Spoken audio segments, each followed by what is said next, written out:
أعوذ بالله من الشيطان الرجيم بسم الله الرحمن الرحيم الحمد لله رب العالمين الحمد لله الذي هدانا لهذا وما كنا لنهتدي لولا أن هدانا الله والصلاة والسلام على أشرف الأنبياء وسيد المرسلين وشفيع المذنبين سيدنا ونبينا أبي القاسم محمد اللهم صل على محمد وآل محمد وعلى آل بيته الطيبين الطاهرين المعصومين المظلومين المنتجبين لا سيما مولانا وسيدي صاحب العصر والزمان روحي وأرواح العالمين له الفداء وأجل الله تعالى فرجه الشريف ولعنة دائمة على أعدائهم ومنكر فضائلهم إلى الآن إلى قيام يوم الدين.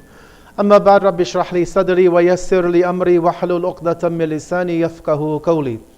For the hastening of the return of our 12th Imam, Imam al-Hujjah, one salawat upon Muhammad wa ali Muhammad.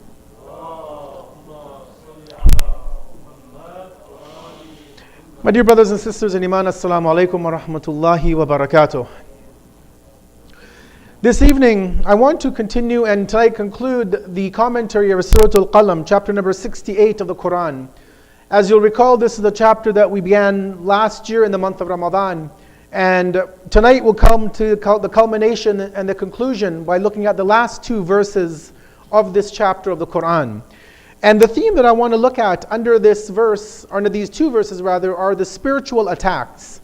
And to see how Allah brings forth this topic and what is the religious response to it. Let me first go to the verses that I want to look at tonight, verse number 51 and number 52. And this is probably one of the most famous verses that you will see people tend to recite, that people will hang in their homes. If you go to the Muslim countries in the Middle East, you will see that people will buy plaques with this verse of the Quran on it. And I'm sure many people here have this verse somewhere at their home on a wall from a plaque that they have purchased overseas. The verse says this, Allah says, وَإِنْ يَكَادُ الَّذِينَ كَفَرُوا لِيُزْلِقُونَكَ بِأَبْصَارِهِمْ لَمَّا سَمِعُوا الذِّكْرَ وَيَقُولُونَ إِنَّهُ لَمَجْنُونَ وَمَا هُوَ إِلَّا ذِكْرٌ لِلْعَالَمِينَ.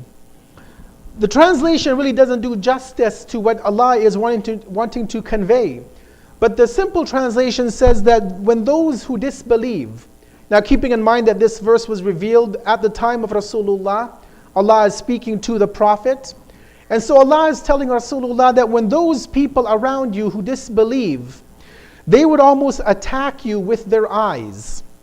Not physically attack you with a knife or a sword, but with their eyes. They would try to attack the Prophet when they hear the reminder, meaning the Quran. And they say about him, about Rasulullah, that innahu lamajnoon, that he's gone insane, he's mad.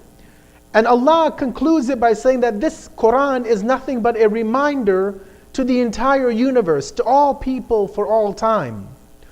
Now what I want to look at tonight, and obviously we won't be able to do complete justice to this topic because it is so vast, is the concept of the evil eye. What we call in our tradition najar, right? We say that somebody did this najar on me, they did an evil eye on me. They looked at me in a bad way, and now things are beginning to spiral out of control in my life. I'm sure we've all heard of this before. We've maybe experienced it in some way. We've maybe met people who have had this experience. They say, well, somebody looked at me in a bad way, and now my marriage is crumbling, my children are going astray, I've lost my job, I've got bad health issues, and so on and so forth. Just by somebody looking at another person. One of the first questions that should pop up into our mind, if we're looking at the Quran objectively and trying to learn from the ayat of Allah, that is this a reality? Right? Today I know that somebody can come and hit me and cause me damage. Somebody can physically get into an altercation with one of us, physically punch us or do something, and we can be caused pain by that. But here the verse is not telling Rasulullah that people were coming and attacking him. They're saying they're using their eyes, looking at the Prophet, and they wanted to cause harm and grief and stress to Rasulullah by the way that they looked at somebody. Now one of the first things I want to mention is that this concept of an evil eye, this concept of najar, if we use that word, is something which is rooted in even pre-Islamic traditions. the earliest philosophers from the Romans and the Greeks, they had this concept of an evil eye. Later on it came into religion. Judaism, for example, has this belief of the evil eye. Christianity, from what I was able to understand from looking at their teachings, doesn't seem to accept this notion. But definitely a lot of people in many parts of the world, mostly from the Eastern world, from for example, the Middle East, from the Far East, and as of recent in South America, in certain countries in South America, they believe in this concept of the evil eye. And so sometimes even you'll go to somebody's house, Muslim or not, and you'll see, for example, they'll have a plaque on the wall which looks like an eye with a white circle and then a blue and concentric circles of different shades of blue. Or something what they call the hand of Fatima or the hand of Maryam. It's like a panja, like the hand, like an alam, and it has an eye in the middle. And maybe you have these at home or in keychains. You've seen these around, I'm sure. Again, if you go to Ziyarat, to Iran, to Iraq, you'll see these being sold in the bazaars. In Turkey, they're available. In Egypt, many other countries. But to come back to it, that does this actually have a reality? Can it be possible that with the eye, that you could emit some kind of energy, some electromagnetic energy to change the destiny of somebody? I mean, ultimately as Muslims, we don't believe in superstitions. The society that we live in, they have these superstitions. Number 13 is unlucky. So you go in a building, many buildings, they'll go from the 12th floor to the 14th floor. Even till today, you will see this. It's a superstition. Don't walk under a ladder. If a black cat crosses your path, it's bad luck. You break a mirror, 7 years bad luck. First of all, obviously as Muslims, we don't accept any of these superstitions. They're from sometimes some groups, some individuals had bad luck when something like this happened, and it has carried on till today. So as Muslims, we don't believe in bad luck. We believe that everything is in control by Allah. Obviously the world is in control by Allah, but He lets it run in its own specific course. So is it really possible for the eye to actually affect change within an individual? Well, one of the summaries that we have in the hadith is that, and we see this again in many different cultures and religions, is what this definition is. They say that this evil eye is a curse which is believed to be cast by a malevolent glance, usually given to somebody or by somebody to another one when they're unaware of it. And again, many cultures believe in this. So it seems to be a reality. But what does Islam say about it? I want to just give us two hadith and then look at a few different examples and understandings of this. If you go to Nahj al-Balagha, the book of sayings of Amir al-Mu'mineen, Imam Ali alayhi salatu wassalam, and as you know, Nahj al-Balagha is in three portions. Portion number one, as Sayyid Radi compiled, are the sermons, the khutbahs of Amir al-Mu'mineen. Portion number two are the letters that Amir al-Mu'mineen himself wrote to his governors, to his friends, to his opponents. And number three, the third part of Nahj al-Balagha, are the short sayings. Short one word, one line, two line sentences Amir al-Mu'mineen has been quoted as saying. And so in that third portion, in saying number 400, and it might differ by one or two if you look at different versions, but it's usually around number 400. It's a long hadith, it's about 2 or 3 sentences. But the beginning, Imam Ali says that the ayn, the eye, meaning evil eye, he says is a reality. There is a haqiqat to this evil eye. But he says that the prayer and supplication to remove it is also a reality. So Amir al-Mu'mineen, he talks about other things about magic and witchcraft also in the same saying as being a reality. Because even the Quran speaks about magic. You look at Surah Al-Baqarah, there's a story about the time of Nabi Sulaiman, Prophet Solomon, and how angels came down, or 2 individuals were sent to teach magic, to counter other magic. And then people learned it and they used it, as the Quran says, to cause friction between a husband and a wife so that divorce would happen. There's an entire story about that you can read in Surah Al-Baqarah. So magic is a reality in Islam. This sort of sorcery is a reality. And as Amir al-Mu'mineen says, even this evil eye is a reality. So to answer one of the questions that we've maybe as a culture, traditionally we've thought that this whole thing of evil eye and najr, yes, it is a reality in Islam. It is a reality, and there are also religious antidotes to prevent it, to remove it. As a side note, I should say that sometimes though our community members, sometimes we get a bit carried away with it. Something happens bad in our life and immediately we think somebody's done some kind of witchcraft on us. That they've gone back home to some Middle Eastern or African country and paid somebody to do some voodoo on us. And now my whole life is going into shambles. So we have to be careful that we don't over-conflate the issue. That we don't make as they say, don't make a mountain out of a molehill. Yes, magic is real. Sorcery has a reality. Evil eye has a potency to it. But every time something bad happens in our lives, we should not immediately assume that it is based upon that. We have to look at our own lives. Maybe we are responsible. We get an accident. Do we blame that, or we blame ourselves that we weren't, looking where we were driving? We were on our cell phone being distracted, and that's why we had the accident. Many things are coming into play. We don't always jump to the fact that it may be some supernatural, phenomenon. No, sometimes we ourselves as believers need to take credit. Maybe we're committing sins. For example, in Dua Kamil, which we just heard being recited, we talk about all of these sins. Allahumma ghfir li adh-dhunub allati taqta'u ar-raja, tunzilu al-bala. Some sins that send down calamities upon us. Sometimes we commit sins, and because of that, something bad happens to us. So there is a correlation between sinning and bala, or tribulations. Don't blame the voodoo and magic from East Africa that somebody in Dar es Salaam or Mombasa did something weird to me. No, look at my life. Did I commit a sin? Am I perpetuating sins in my life? And Allah is now showing me the outcome of those sins.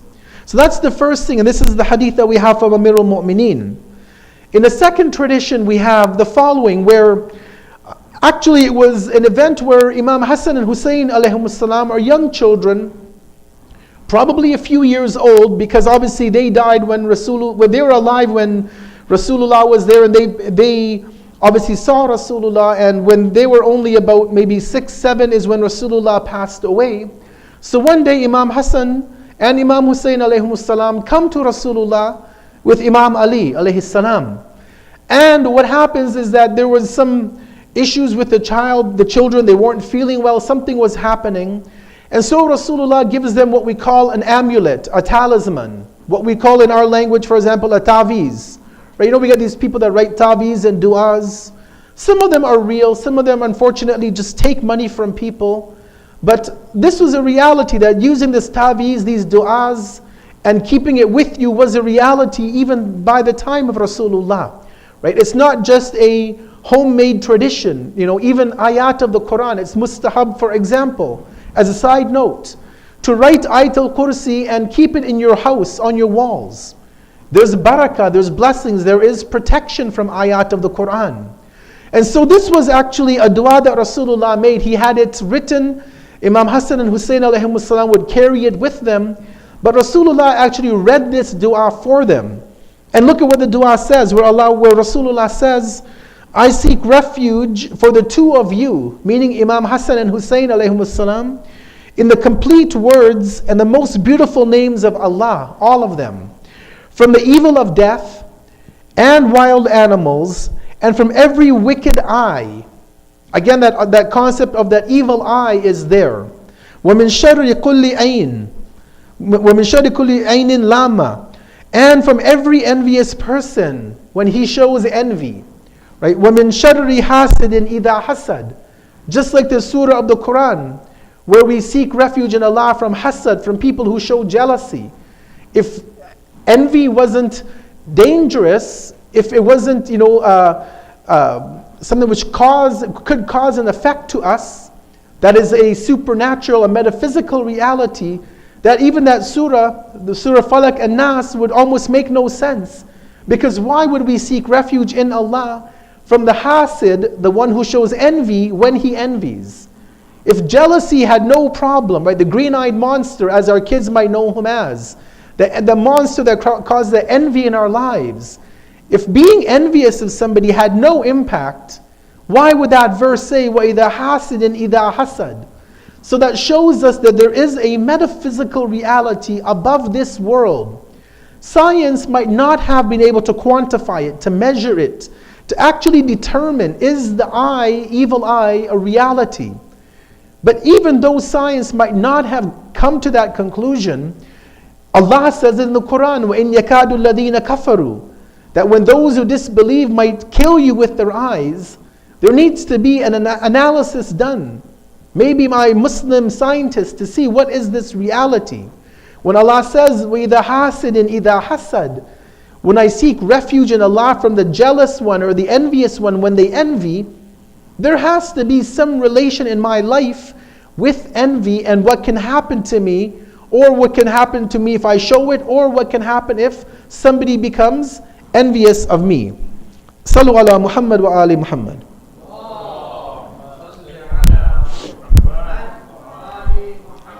And so just to conclude this portion before I go into one last part, is that from these two very brief du'as, two hadith rather, the one hadith from Amir al-Mu'mineen and the du'a from Rasulullah, it shows us that this influence of evil is not just an illusion.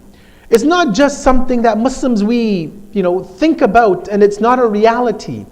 There is a reality to it. We might not understand it today. We might not, again, scientists might not have been able to quantify, to measure this evil eye. Does it work? How does it function?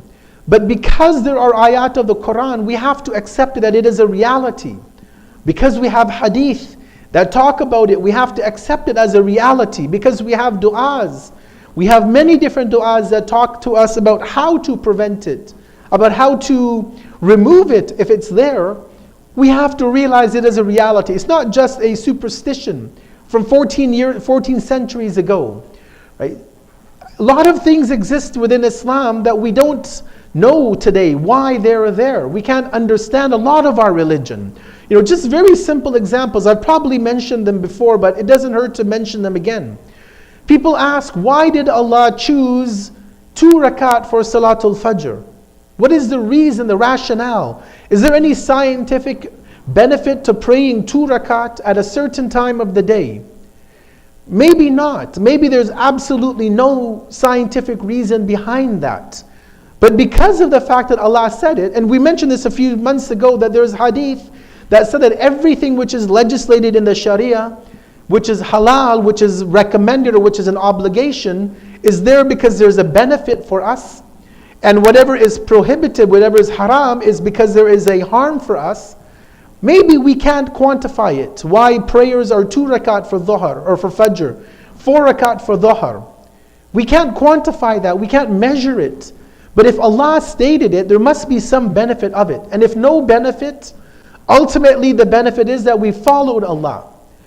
There are a lot of things, and actually really, and probably our entire Sharia, our entire legal code, although we have books like Shaykh Saduq has written Ilal al-Shara'i, a beautiful book where he explains or he tries to bring out a hadith of why certain things are within the religion.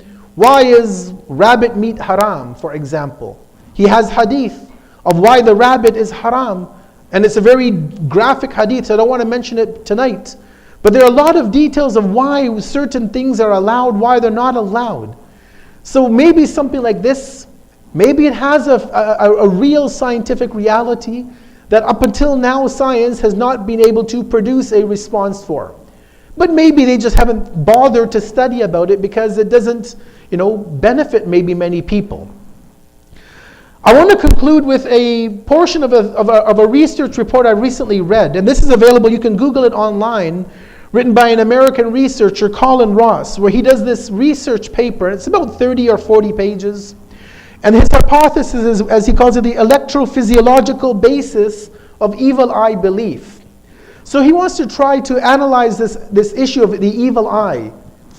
Different cultures, the Greek culture, South Americans, people in the Middle East, the Jewish community, many communities believe in it. His question was, is this a reality? Or is it just folklore? Is it just mythology that has transcended into religion? I'm just going to give you 3 paragraphs or 3 sentences of what he states in his research. He says that the sense of being stared at is the basis of evil eye beliefs, which are regarded as superstitions because the emission of any form of energy from the human eye has been rejected by Western science. So yes, we can take in light with our eyes, and this is how we see things, but he's saying that the opposite has been rejected, that can the eye emit light or energy outside, can it project energy outside of itself? He says, however, brain waves in the 1 to 40 hertz, 1 to 10 microvolt range emitted through the eye can be detected using a high impedance electrode housed inside electromagnetically insulated goggles. And again, it's a long thesis. Go and read it and try to understand what he's saying, but you'll see also what his conclusion he mentions here tonight. He then goes on to say that this signal, which this author calls human ocular extramission, is physiologically active and has distinct electrophysiological properties from simultaneous brainwave recordings over the forehead. So he's done limited research and he's found some examples and testing in the laboratory, and he's proved that there are energies that can come out of the human being. Again, in his research is online, you can go and refer to it. And then in the last portion, he says the following. He says that Western science's rejection of evil eye beliefs may be based on an erroneous rejection of a widespread component of human consciousness, the sense of being stared at, which may in turn be based on a real electrophysiological signal. The author proposes a series of future studies designed to determine whether human ocular extramission is the basis of evil eye beliefs. So in a nutshell, he is saying that don't discount this theory, that what religions have talked about the evil eye, because he has been able to detect a very small, minute trace of this energy coming forth, that maybe there is a reality to it. And this is why we've said in the past that, many times as Muslims, especially the younger generation, we tend to discount things. We hear something about religion, it doesn't make sense. We discount it. We say, I don't understand it. I won't accept it until it makes logical sense to me. I won't accept it until science comes and says that this is a benefit for humanity. Sometimes we have this notion, and in a way it's okay to think like that because it makes us more inquisitive and thinking and want to learn about our religion and wanting to delve deeper into it, so that's not a problem. But we have to be careful that we don't try and quantify or make sure that science can approve every single aspect of our religion. Because if we go down that route, it becomes a slippery route. Because we will begin to end up denying much of our religion. Right? We'll say, well, the beard. The Maraja say it's haram to shave. But science has not proven any harm with shaving. Wearing gold, for example. Why does Islam say it's haram for men to wear gold? Gold rings, gold necklaces, gold watches. Sometimes men have gold in their glasses. Some scholars say that's haram, to even have gold in your glasses, in the frames of your eyeglasses. But if you look at science, maybe they'll say there's no harm with men wearing gold. There's no chemical reaction, no health problems that are caused by the touching of the gold on the skin of the man. Maybe science will say that. But does that now mean that because science says it's okay that Islam, there's something wrong with the religion? No, there has to be something why Islam put it there. And again, even if we say there's no scientific evidence to ban gold for men or ban silk for men, because pure silk is also haram, then we put it into the category of things that Allah has told us not to do. We don't know why, but maybe there is a benefit in the world to come for us. I'll conclude with just a few points to reflect on this passage, on these last 2 verses. Things that we can learn from these 2 verses that we have gone over tonight. Point number 1 is that the plans and the plots of the enemies are real. Right? And we need to be aware of them. And the Quran tells us this about our enemies many times. In this verse, Allah told the Prophet, وَإِنْ يَكَادُ الَّذِينَ كَفَرُوا لِيَزْلِقُونَكَ بِأَبْصَارِهِمْ, that the disbelievers would like to destroy you with their eyes. So we have to realize that we live in very, volatile times. We live in a time when Islam is under attack. You see this happening, what's happening right now even in Iran. And the mass media twisting the event. I mean, if you're following even this, the protests in Iran, and just as a side note, Twitter, people like major news stations were reposting images on Twitter, on social media, of rallies that happened in Bahrain 2 years ago, with the caption that these are the protests in Iran against the government. Blatant lies. Like, people are all with Bahrain flags in Bahrain, and the news media, major outlets, are putting pictures from Bahrain 2 years ago with a heading, protests in Iran against the government. So we have to be aware that we live in times where these media outlets, certain governments, are not in the favor of Islam and Muslims, and they have plans and plots against us. This concept that our scholars talk about the enemy being real, it's not just a boogeyman. These are real enemies that are against Islam, that want to see Islam fail. And so we have to be aware of them. Rasulullah was made aware of them. Allah gave him different adhkar, different dhikrs to recite, different ways to spiritually fortify himself and the community. We also have to be aware of these realities in our lives. Point number 2 is that the brutal attacks of the enemies are primarily aimed at the religious leaders of the community. Right? They could not always attack the companions of Rasulullah. You can kill 1 or 2 companions, like they did to the parents of Ammar ibn Yasir, like they did to other companions, but that would not stop the movement, right? You kill one companion, another one is there. But you attack the leader of the movement, and that is where you see then that is where the problems begin. And again, we see that even in our own contemporary times. If you look at what's happened after the revolution of 1979 in Iran, very recently, within the last maybe 5 to 10 years, many governments around the world, when they want to demonize and vilify the movement in Iran, what do they say? They don't call the people lunatics or crazy people. They say those mullahs in Tehran. And that's the actual term, those mullahs in Tehran. And when you hear that term, we have to realize that they are attacking marja'iyat, whether it be Ayatollah Khamenei, whether it be Ayatollah Sistani. For them it doesn't matter. One is not a moderate, and one is not an extremist or a liberal. They have an agenda. They can't get to the people, but they attack the leadership by calling them fanatical, by calling them all these names. Just the other day I was watching CBC News, and 3 so-called experts of Iran were on CBC News panel talking about what's happening in Iran. And all 3 were anti-Iran. They had their own agendas. They had people representing different groups within the country. And one man said that for the last 40 years, the entire population has been against the clerical establishment in Iran. Now, if you've studied the revolution, you would know that when they had a referendum after the revolution happened to decide whether they wanted to be ruled by Islamic law, 97% of the people voted for Islamic government. So to say on national television that since the time of the revolution, 100% of the Iranians have been against Islamic government is obviously a fallacy, and it's completely against historical basis and historical facts. But what they do is they'll put these things into our heads. They'll say this mullah, this ayatollah is like this, and that's unfortunate, that derogatory term they use, mullah. Because mullah is a good word, but they use it in a negative way. But they say that ayatollah is bad, that ayatollah is good, this ayatollah works with America, this one is against America. And so they try to weaken our leadership of the Shia so that we just become like sheep without a leader, without a guide to take us to the 12th Imam. Point number 3 is that even though we might not fully understand this discussion, this evil eye is a reality. Again, I stress on the point that let us not get over carried away with it.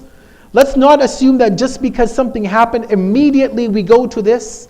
Let's look at our own personal life. Am I doing something wrong? Am I sinning? Am I breaking Allah's laws? If you get a speeding ticket, don't blame evil eye. that somebody saw me in my Lamborghini and so I got a speeding ticket. No, you were speeding because you had a Lamborghini. So blame yourself for pushing that gas a bit too hard. Right? If everything in life, don't always look for a scapegoat. Let's look to ourselves sometimes. Again, I'm not saying it's not a reality, but we can't get carried away. And the last few points, I'll conclude with this for tonight, is that we always need to stand up and defend our religious leadership.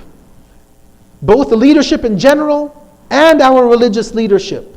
And as you see, Allah does this. When the kuffar said, وَيَقُولُونَ إِنَّهُ لَمَجْنُونَ, that he's insane, he's a crazy man, what did Allah say? Allah came back and said, مَا أَنْتَ بِنِعْمَةِ رَبِّكَ بِمَجْنُونَ. By the grace of your Lord, you're not insane. Right? These people who are calling you crazy, they have some problems in their head. Allah, vilified and vindicated the Prophet. He said, don't listen to these people. They're calling you an insane man. You are on the straight path. We read that tonight. إِنَّكَ لَمِنَ الْمُرْسَلِينَ عَلَى صِرَاطٍ مُسْتَقِيمٍ. You, the Prophet, are on that straight path. You're not crazy. They're calling you a magician. What? Because you're bringing about respect, tolerance, love, appreciation in the community. They call you a magician. No, he's not a magician. He's bringing about a society, a civil society. He's not crazy. He's not a poet. Right? As we even read in the Quran, that this Quran is not poetry, nor is Rasulullah a poet. وَمَا يَنْبَغِي لَهُ إِنْ هُوَ إِلَّا ذِكْرٌ وَقُرْآنٌ مُبِينٌ. This is a reminder and a manifest recitation, a clear recitation. So we have to defend our leadership. When we hear governments, many of these Western governments critiquing our marja'iyat, saying they're like this and like that, and they're like this and they're backwards, and how do they know who we are? We have to defend them. It might not make a difference, but at least we have done our part in protecting this institution and ensuring that it is respected within our communities. The sixth point is that recitation of the Quran is a way to prevent the spiritual negligence, what they call ghafla. And that's why Allah also refers it to as dhikr, as a reminder, as a remembrance. And the more we become attached to the Quran, the more we read the Quran, the more we recite and reflect and think on the Quran, the more that it will prevent us from that state of negligence, of being distanced from Allah subhanahu wa ta'ala. And last but not least is that the Quran is not a book limited to time or a specific region. As Allah says that it is a dhikrun lil alameen. Right? Rasulullah is rahmatul lil alameen. Allah is Rabbul alameen. And the Quran is dhikrun lil alameen. The Quran is for all time. Right? Just because today you and I don't understand the concepts of Quran, evil eye or this or that, or why is hijab mandatory? It doesn't make sense to me. Women say 21st century hijab isn't mandatory. It doesn't make sense. It was for that time, for that region. Just because you and I don't understand it, we shouldn't discount it so quickly. There are a lot of things you and I don't understand, but yet we accept. We don't know how cell phones work. We don't know how these waves travel. And then we can surf the internet while the Maulana is giving a majlis. Not that anybody here is doing that. I'm just give you an example. But we believe that a cell phone works, although we don't see the waves leaving our phone, but we accept it as a reality. So let's accept the Quranic reality, even though it's not clear to us, it's not apparent to us. It doesn't, we can't measure the Quran in terms of its scientific acceptability in today's day and age. And if we do this, then inshallah, when we read the Quran, we will be able to benefit it. We will be able to benefit from it, rather. And we can ask Allah for the ability to be able to actually read and benefit from the Quran, and to ask Allah for the ability to actually spend some time and devote our lives to reading and understanding the Quran. Sallu ala Muhammad wa ali Muhammad. And as we conclude for tonight, let me just mention one last word. As we also commemorate the ISIA Thawab Majlis for one of our community members whose brother passed away just a few days ago. And anytime any of us lose a family member, it's always a difficult thing.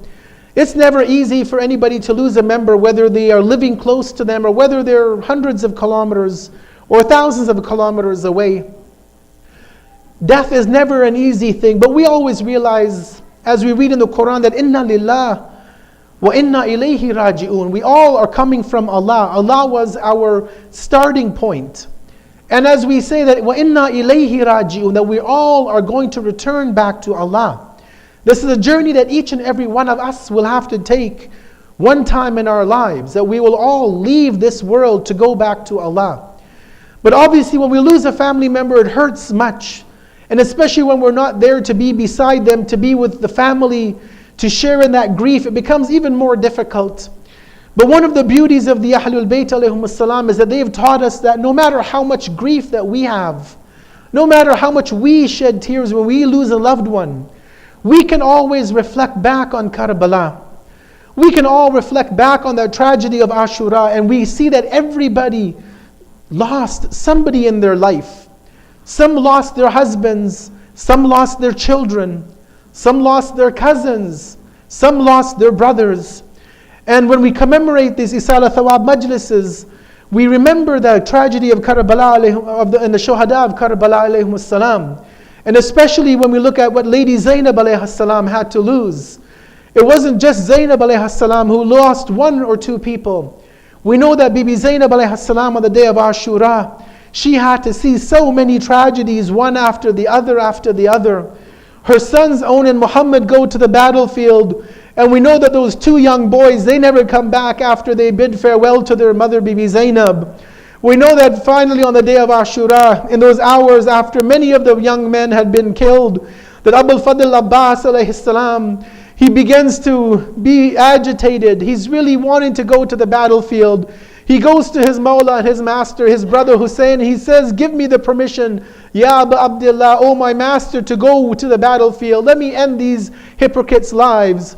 Imam Hussein realizes that he tells Abul Fadl Abbas, he says that you are the standard bearer of my alam. You're the one who holds my flag. If you were to leave, if you were to be killed, who will be there to hold the flag? Who will be there to give the family that consolation?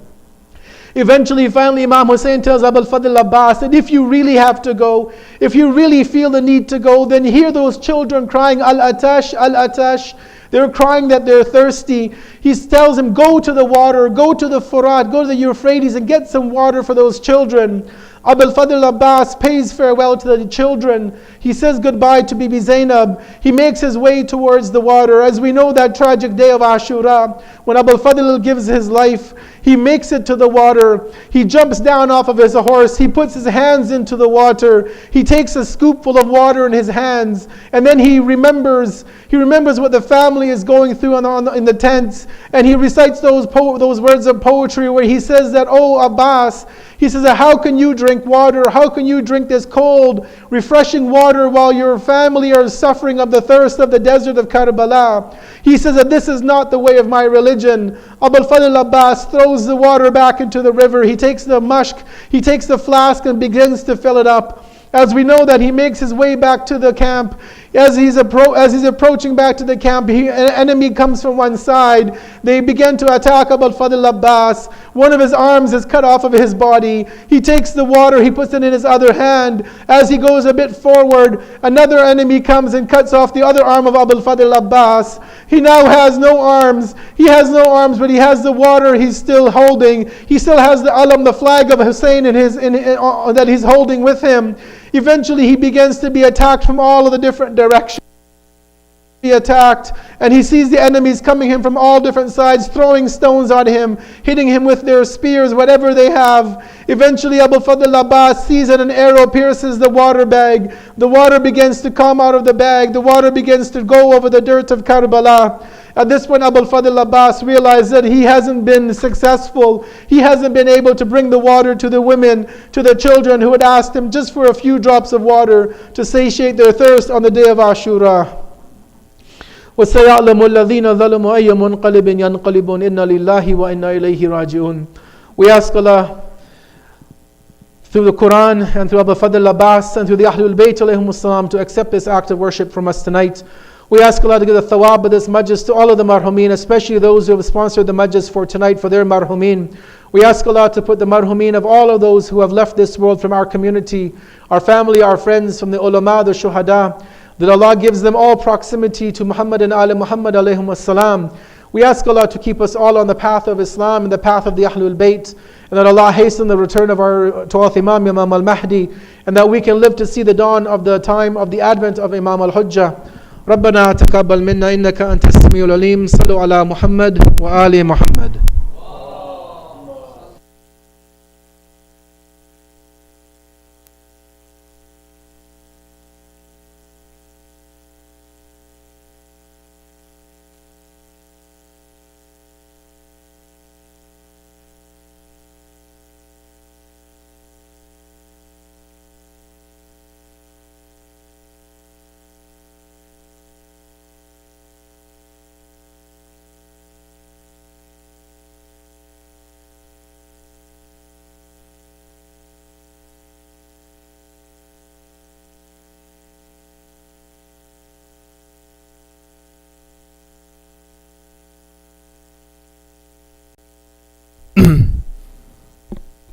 أزور سيدي ومولاي أصالة عن نفسي ونيابة عن والدي ووالد والدي وكل من أوصاني الدعاء والزيارة. السلام عليك يا وارث آدم.